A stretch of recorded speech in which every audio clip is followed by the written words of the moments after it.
Bab tahrimil ghadri.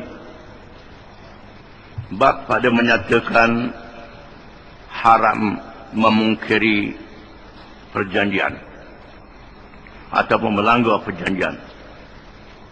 Qala Allah Ta'ala, Ya ayyuhalladzina amanu awfu bil 'uqud. Firman Allah Ta'ala, wahai orang-orang yang beriman, tunailah kamu akan ikatan-ikatan perjanjian yang kamu lakukan. Sama ada perjanjian kita dengan Allah Ta'ala ataupun perjanjian kita dengan sesama manusia. Termasuklah perjanjian kita dengan orang kafir. Hendaklah kita tunaikan perjanjian. Haram mengkhianati perjanjian. Ayat ini ialah ayat yang pertama daripada suratul Maidah.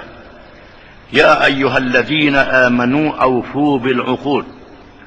Wahai orang-orang yang beriman, tunailah kamu akan ikatan-ikatan janji kamu. Dalam surah Al-Maidah ini banyak hukum-hukum. Di antaranya ialah hukum hudud. Hukum hudud yang wajib ditunaikan oleh kerajaan yang memerintah. Dan orang Islam wajib beriman kepadanya. Bukan sahaja perkara ibadat, termasuklah hukum hudud yang disebut dalam surah ini. As-sadiq was-sadiqatu faqta'u aydiyahuma jazaa'an bima kasaba nakalan min Allah. Pencuri lelaki, pencuri perempuan, hendaklah dipotong tangannya, hukuman cegahan daripada Allah. Dalam surah ini juga yang berkait dengan hukum hudud hirabah, merompok dan menyamun. Innama jazaa'ul ladzina yuharibuna Allah wa rasulahu wa yas'auna fil ardi fasada an yuqattalu aw yusallabu aw tuqatta'a aydihim wa arjuluhum min khilaf aw yunfa min al-ard. Sesungguhnya balasan ke atas orang-orang yang melakukan hirabah, yang memerangi sempadan Allah dan Rasulnya, yang melakukan merompok dan menyamun, mengambil harta dengan cara paksa. Itu makna hirabah. Mencuri ambil harta secara tuan dia tak tahu, tuan dia tak sedar. Merompok, ambil terang-terang depan mata dia, acu senjata pada dia. Ini hirabah. Maka hukumannya ialah an yuqattalu, hendaklah dibunuh. Au yusallabu, ataupun disalib. Au qat'a aydihim wa arjuluhum min khilaf, ataupun dipotong tangan dan kaki bersilang. Tangan kanan, kaki kiri, tangan kiri, kaki kanan. Au yunfa min al-ard, ataupun dibuang daerah. Mengikut sejauh mana tahap dan qadar kesalahan merompok yang dilakukan. Sekiranya dia merompok dan membunuh, melakukan pembunuhan, harta tak ambil, bunuh dia. Merompok dan ambil harta, bunuh dan salib dia. Salib dan bunuh. Ataupun dia ambil harta, mangsanya tak dibunuh, dipotong tangan dan kaki secara bersilang. Au yunfa min al-ard, ataupun dibuang daerah. Dia melakukan rampakan, tak berjaya, hendaklah ditangkap. Setelah ditangkap, dibuang daerah. Hukum ini disebut dalam Al-Quranul Karim, dalam suratul Maidah. Permulaan surah ini, Ya ayyuhalladzina amanu awfu bil 'uqud. Mula-mula surah ini, buka Quran. Wahai orang-orang yang beriman, tunailah kamu akan ikatan-ikatan janji-janji kamu.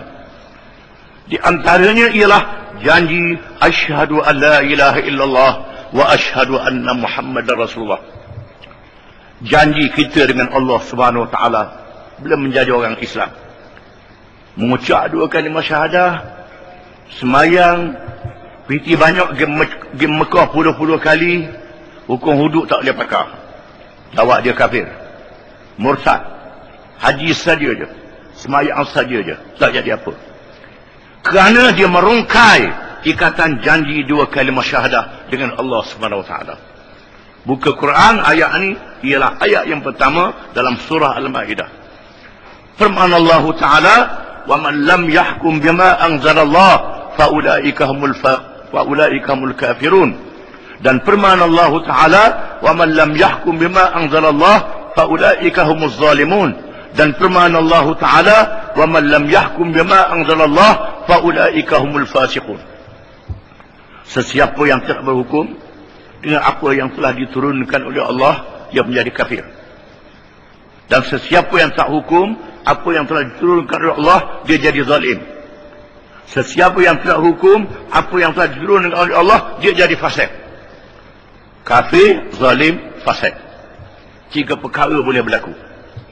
Sama ada berlaku ketiga-tiga perkara terhadap mereka yang tidak menjalankan undang-undang hudud, ataupun salah satu daripadanya zalim ataupun fasik. Tak lari pada 3 perkara ni kalau tidak menjalankan hukum ini. Ini sangat hebat. Allah Ta'ala memulakan surah Al-Ma'idah dengan ya ayyuhalladzina amanu awfu bil uqud. Wahai orang-orang yang beriman, tunailah kamu ikatan-ikatan janji kamu yang kamu ikat, khususnya dengan Allah dan Nabi Muhammad SAW, dalam ucapan 2 kalimah syahadah, asyhadu an la ilaha illallah wa asyhadu anna Muhammadar Rasulullah. Dan setiap orang yang menjadi ketua negara, yang menjadi pemimpin, dilakukan bai'ah. Dilakukan bai'ah. Dalam bai'ah itu disebut ati'uni ma ata'tullah wa rasulah. Taat kepada aku selagi aku mentaati Allah dan Rasulnya. Ini ikatan yang sangat kuat, kita akan baca dalam hadisnya. Kemudian janji kita dengan sesama kita. Kita berjanji berniaga, jual beli. Berjanji dalam perjanjian jual beli. Tiba-tiba tipu dalam jual beli. Ini melanggar ikatan perjanjian jual beli. Ataupun mengadakan syarikat. Mengadakan syarikat. Buat perjanjian. Tiba-tiba tipu dalam syarikat. Pecah amanah. Tidak menunaikan cara yang betul. Ini termasuk dalam merongkai ikatan-ikatan janji. Termasuklah perjanjian kita dengan orang yang bukan Islam. Orang yang bukan Islam yang menjadi rakyat dalam negara Islam. Sabda Nabi SAW, man adha zimmiyan faqad adhani. Sesiapa yang menyakiti orang kafir, yang menyakiti orang kafir, yang menjadi rakyat dalam negara Islam, yang mengadakan perjanjian damai dengan orang Islam, dia menyakitinya, maka dia menyakiti aku sendiri, kata Nabi SAW. Menyakiti Nabi SAW walaupun dia seorang yang kafir. Sabda Nabi SAW, al-muslimuna ala syurutihim. Orang Islam bertanggungjawab untuk menunaikan syarat-syarat mereka dengan orang kafir. Berhutang orang kafir tak apa, tak bayar. Sebab dia kata. Kita kata. Bukan Tuhan kata. Nabi kita Muhammad SAW ketika nak melakukan hijrah dari Mekah ke Madinah, dalam keadaan yang darurat, dalam keadaan nak dibunuh oleh orang kafir. Bila Nabi SAW nak berhijrah ke Madinah, Nabi menugaskan menantunya Sayyidina Ali karramallahu wajhah duduk di Mekah, jangan berhijrah lagi, untuk menghantar balik, memulang balik barang-barang yang diamanahkan oleh orang kafir kepada Nabi SAW. Walaupun dalam keadaan yang bermusuh, kita menunaikan perjanjian kita dengan orang kafir. Ketika melakukan perjanjian Hudaibiyah yang terkenal di antara Nabi SAW dengan orang-orang musyrikin Mekah, yang berlaku ialah orang kafir yang melanggar perjanjian. Bukan Nabi SAW yang melanggar perjanjian. Orang kafir yang melanggar perjanjian.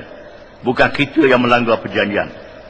Memang dalam sejarah Islam berlaku setiap perjanjian Nabi dengan orang kafir, sama ada di Mekah, sama ada di Madinah, perjanjian dengan orang musyrikin, perjanjian dengan orang Yahudi, mereka lah yang melanggar perjanjian. Bukan orang Islam yang melanggar perjanjian. Apabila mereka menembuskan kubu Islam, benteng Islam, mengizinkan orang kafir untuk masuk ke Madinah, walaupun tidak sempat nak masuk. Ketika berlakunya peperangan Ahzab, dengan sebab orang-orang Yahudi, Bani Quraidah, Bani Nadir, Bani Qainuqa, dan orang-orang Yahudi yang lain yang telah mengadakan perjanjian dalam Mitsaqul Madinah, perjanjian Madinah. Mereka dibenarkan duduk di Madinah bersama dengan Nabi SAW, menjadi rakyat dalam kerajaan Islam. Tiba-tiba mereka melanggar perjanjian, lalu mereka dihukum. Sama ada dihukum halal keluar daripada Madinah, ataupun dipilih lelaki yang baligh dipancung leher mereka kerana melanggar perjanjian itu. Itu terpulang kepada pemerintah Islam, menunjukkan bahawa orang kafir yang melanggar perjanjian, bukan orang Islam yang melanggar perjanjian. Kalau kita orang Islam langgar perjanjian, kita orang Islam tak ikut perjanjian. Hendaklah tunai perjanjian walaupun orang kafir. Itu dosa kita dengan Tuhan. Dia kafir itu bab lain. Kita mesti menunjukkan kesetiaan kita, adab kita, perangai kita yang diajar oleh Islam. Inilah yang menyebabkan orang kafir masuk Islam. Orang kafir masuk Islam. Apa yang berlaku hari ini, orang Islam pula ikut perangai kafir. Orang kafir pula ikut perangai Islam. Dia tak masuk Islam, tak boleh pahala, jadi balik. Bila orang Islam jadi kontraktor buat masjid, tipu kayu, tipu seming, tipu pasir, runtuh masjid. Orang kafir buat masjid, takut Tuhan walaupun dia syirik. Jadi terbalik hari ini, terbalik. Dunia jadi terbalik. Mengaku Islam, nak untung banyak, buat masjid tipu. Buat masjid tipu, bawa jamaah haji pun tipu juga. Bawa jamaah haji, tipu, dia ke Mekah, tipu juga. Ini termasuk uqud yang mesti ditunaikan perjanjian, yang kita kena faham. Wa qala Allah Ta'ala, wa awfu bil ahdi, innal ahda kana mas'ula. Dan tunailah kamu dengan perjanjian yang dibuat. Sesungguhnya perjanjian itu adalah ia dipersoalkan oleh Allah pada hari kiamat kelak. Di antara perjanjian itu ialah hukum-hukum taklifi yang berkait dengan perintah Allah kepada kita. Hukum ibadat, sembahyang 5 waktu, puasa bulan Ramadan, menunaikan zakat, kalau ada harta pergi ke Mekah. Itu termasuk dalam perjanjian kita dengan Tuhan, yang mesti kita tunaikan. Termasuklah perjanjian kita dengan sesama manusia. Semuanya akan disoal pada hari kiamat kelak. Ada pun hadis yang pertama, wa an Abdullah bin Amr bin al-As radhiyallahu anhuma anna Rasulullah sallallahu alaihi wasallam qala arba'un man kunna fihi kana munafiqan khalisan wa man kanat fihi khaslatun minhunna kanat fihi khaslatun minan nifaq hatta yad'aha idza tumina khana wa idza haddatha kadhaba wa idza ahada ghadara wa idza khasama fajara. Muttafaqun alaih. Dan daripada Abdullah bin Amr bin al-As radhiyallahu anhuma bahawa Rasulullah sallallahu alaihi wasallam telah bersabda, 4 perkara sesiapa yang ada padanya 4 sifat ini adalah yang munafik dengan sebenarnya, dan sesiapa yang ada satu daripadanya adalah ia satu sifat daripada sifat-sifat munafik, sehingga dia meninggalkannya. Apabila diberi amanah, dia khianat. Apabila dia bercakap, dia bohong. Apabila berjanji, dia mungkir. Apabila dia bertengkar, dia jahat. Hadis riwayat Bukhari dan Muslim. Yang meriwayatkan hadis ini Abdullah bin Amr bin al-As radhiyallahu anhuma, termasuk di kalangan fuqaha'us sahabah, ulama-ulama sahabat. Abdullah bin Umar bin al-Khattab, Abdullah bin Amr bin al-As, Abdullah bin Mas'ud. Ini ialah sahabat Nabi yang dikenali dengan Abadilah. Orang bernama Abdullah di kalangan sahabat Nabi. Abdullah bin Az-Zubair radhiyallahu anhum, mereka adalah pemimpin-pemimpin sahabat dan ulama sahabat. Abdullah sahabat, ayah dia Ammar bin Auf sahabat juga. Ayah dia menjadi gubernur Mesir sehingga zaman Sayyidina Umar bin Al-Khattab radhiyallahu anhu, zaman Sayyidina Utsman jadi gubernur di negeri Mesir. Abdullah bin Ammar meninggal dunia di Mesir, kubur dia di Mesir, mati di Mesir. Dia ni adalah sahabat Nabi yang alim, yang warak, yang kuat ibadatnya, yang zahid, yang bersifat dengan zuhud. Dia meriwayatkan hadis ini bahawa dia pernah mendengar Nabi SAW bersabda, barang siapa yang ada 4 sifat, itu 4 sifat munafik. Kalau ada 4, jaga berat dia, itu munafik lah.